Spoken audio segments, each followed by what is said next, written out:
दोस्तों, आपने money heist तो जरूर देखी होगी प्रोफेसर, लाल सूट और वो मास्क वाले चोर। लेकिन क्या आप मानेंगे कि असली जिंदगी में भी वैसा ही कुछ हुआ है? और ये चोरी हुई पेरिस में, एक ऐसे म्यूजियम में जहां सिर्फ पैसे नहीं बल्कि इतिहास रखा गया था। 19 अक्टूबर 2025 की सुबह लूवर म्यूजियम में जो हुआ उसने पूरी दुनिया को चौंका दिया। पेरिस, जिसे सिटी ऑफ अ लाइट्स कहा जाता है, अपनी खूबसूरती और आर्ट के लिए मशहूर है। लेकिन इसी शहर में हुई इस चोरी ने हर सिक्योरिटी एजेंसी को अपने प्रोटोकॉल्स बदलने पर मजबूर कर दिया। आमतौर पर चोरी केवल पैसे या गहनों की होती है, लेकिन यहाँ किसी ने एक देश का इतिहास ही चुरा लिया। एक ऐतिहासिक म्यूजियम, हाईटेक सुरक्षा और मास्टरमाइंड चोरियों की है। एक ऐसा कॉम्बिनेशन जो फिल्मों में भी कम देखने को मिलता है। म्यूजियम दुनिया का सबसे बड़ा और सबसे फेमस म्यूजियम है। हर साल लाखों लोग इसे देखने आते हैं। यहाँ दुनिया की सबसे मशहूर पेंटिंग मोनालिसा, मिस्र की मम्मियां,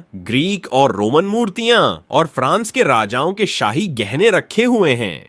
इसका कांच का पिरामिड वाला गेट भी सोशल मीडिया पर बहुत फेमस है, जहां लोग अपनी फोटो क्लिक कराते हैं। लूवर की इमारत खुद इतिहास का हिस्सा है। इसे 12वीं सदी में फ्रांसीसी राजा फिलिप सेकंड ने पेरिस की सुरक्षा के लिए एक किले के रूप में बनवाया था। बाद में इसे राजसी महल में तब्दील किया गया। फ्रेंच रेवोल्यूशन के बाद 1793 में इसे जनता के लिए एक पब्लिक आर्ट गैलरी की तरह खोल दिया गया। यानी यह म्यूजियम सिर्फ एक जगह नहीं है, बल्कि सदियों का इतिहास और अनमोल खजाना है। यहाँ इतनी अनमोल चीजें होने की वजह से सिक्योरिटी बहुत सख्त, फिर भी चोरों ने इसे मात दे दी। अब बात करते हैं लूवर म्यूजियम की सुरक्षा की। यहाँ हर हॉल और गैलरी में सैकड़ों हाई डेफिनेशन कैमरे लगे हुए हैं, जिन्हें 24 घंटे 7 दिन कंट्रोल रूम से मॉनिटर किया जाता है। मोशन सेंसर, ग्लास अलार्म और वॉच गार्ड्स हर एंट्री और एग्जिट पॉइंट पर तैनात रहते हैं। स्टाफ और विजिटर्स की पहचान के लिए अलग अलग चेकिंग की जाती है। कभी कभी बॉडी स्कैनिंग भी की जाती है। लेकिन 19 अक्टूबर 2025 की ठंडी सुबह कुछ ऐसा हुआ जिसकी किसी ने कल्पना भी नहीं की थी। सुबह करीब 9:30 पर म्यूजियम के दरवाजे खोले गए। कुछ ही मिनटों बाद मास्क पहने कुछ लोग म्यूजियम की ओर बढ़े। आसपास कंस्ट्रक्शन का काम चल रहा था, जिसे चोरों ने अपने फायदे में बदल लिया। चोरों ने ट्रक और बास्केट लिफ्ट का इस्तेमाल कर ऊपरी मंजिल तक पहुंचा।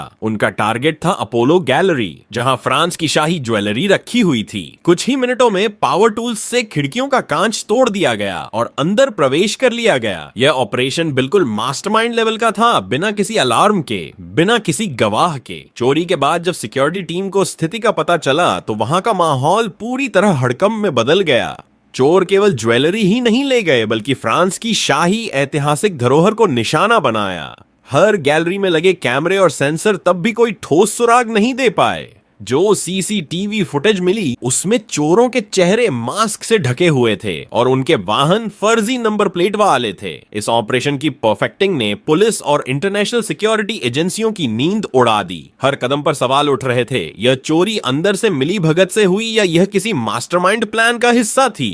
रिपोर्ट्स के मुताबिक पूरी चोरी 7 मिनट से भी कम समय में हो गई। जांच एजेंसियों के लिए यह सिरदर्द बन गया, क्योंकि कोई ठोस सुराग नहीं मिल रहा था और इतिहास की सबसे बड़ी चोरी को रोकने का प्रयास व्यर्थ लग रहा था। जैसे ही चोरी की खबर बाहर आई, मीडिया में तहलका मच गया। सोशल मीडिया पर हर कोई इस मास्टरमाइंड चोरी के बारे में चर्चा करने लगा। लोग इसे असली मनी हाइस्ट कहने लगे। हर चैनल, हर न्यूज पोर्टल और हर देश की एजेंसियां इस घटना पर नजर रख रही थीं। इस घटना ने दुनिया की सुरक्षा एजेंसियों के लिए चेतावनी की घंटी बजा दी। म्यूजियम्स एंड आर्ट गैलरीज अब अपने सिक्योरिटी प्रोटोकॉल्स को फिर से रिव्यू करने लगे। पुरानी तकनीक और रूटीन सिक्योरिटी सिस्टम अब पर्याप्त नहीं थे। हर जगह नई रणनीतियों और हाईटेक गार्ड्स तैनात किए जाने लगे। दुनिया भर के लोग हैरान थे कि कैसे इतने कड़े सुरक्षा इंतजामों के बावजूद चोर इतने तेजी और मास्टरमाइंड की तरह ऑपरेशन कर पाए। यही कारण है कि इस चोरी ने इतिहास में अपनी अलग पहचान बना ली। न सिर्फ गहने और आर्ट वर्क, बल्कि पूरे म्यूजियम की सुरक्षा प्रणाली पर सवाल उठ गए। चोरी के तुरंत बाद फ्रेंच पुलिस और इंटरनेशनल एजेंसियां सक्रिय हो गईं। म्यूजियम के अंदर और आसपास हर सुराग को इकट्ठा किया गया, लेकिन सीसीटीवी फुटेज में चोरों के चेहरे मास्क से ढके हुए थे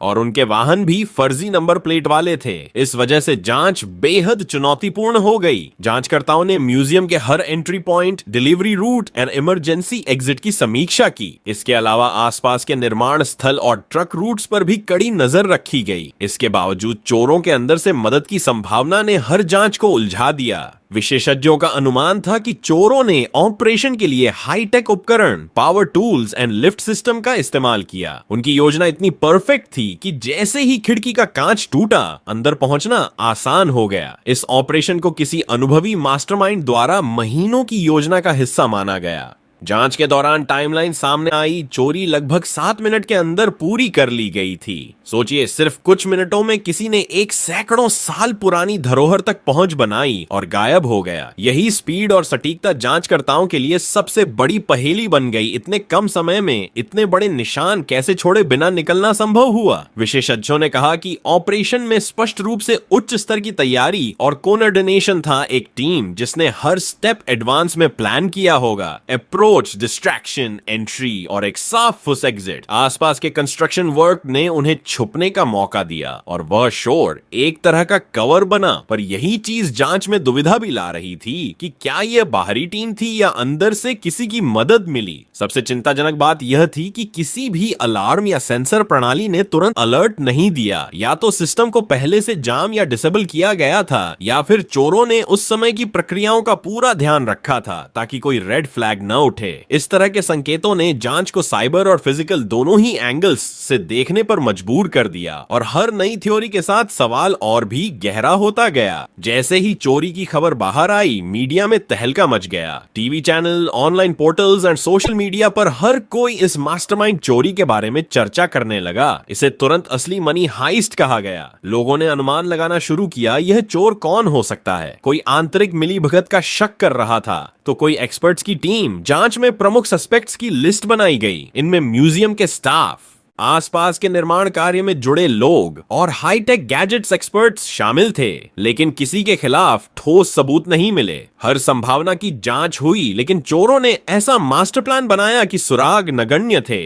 इंटरनेशनल एजेंसियों की टीम भी जांच में शामिल हुई। फ्रांस की पुलिस ने इंटेलिजेंस, साइबर सिक्योरिटी और फोरेंसिक टीम के साथ मिलकर हर एंगल से मामले को रिव्यू किया। लेकिन मीडिया की नजरें इस केस पर इतनी ज्यादा थीं कि हर छोटे से छोटा अपडेट तुरंत वायरल हो जाता था। इसने जांच को और भी जटिल बना दिया, क्योंकि छिपे हुए सुरागों की पहचान करना मुश्किल हो गया। इस चोरी का असर सिर्फ लूवर म्यूजियम तक सीमित नहीं रहा। पूरे म्यूजियम और आर्ट गैलरी सेक्टर में सुरक्षा को लेकर एक नई चेतना पैदा हो गई। हर जगह नए अलार्म सिस्टम, हाईटेक कैमरे और मोशन सेंसर लगाए गए। पुराने सिक्योरिटी प्रोटोकॉल्स को पूरी तरह बदलना पड़ा। म्यूजियम स्टाफ और प्रशासन को भी ट्रेनिंग दोबारा से देनी पड़ी। उन्हें सिखाया गया कि किसी भी तरह की बाहरी या आंतरिक खतरनाक स्थिति में कैसे तेजी से रिएक्ट किया जाए। यह घटना साबित कर गई कि आधुनिक तकनीक भी इंसान योजना और मास्टरमाइंड प्लानिंग के सामने कमजोर हो सकती है। साथ ही यह चोरी दुनिया भर में चर्चा का विषय बनी। लोग इसे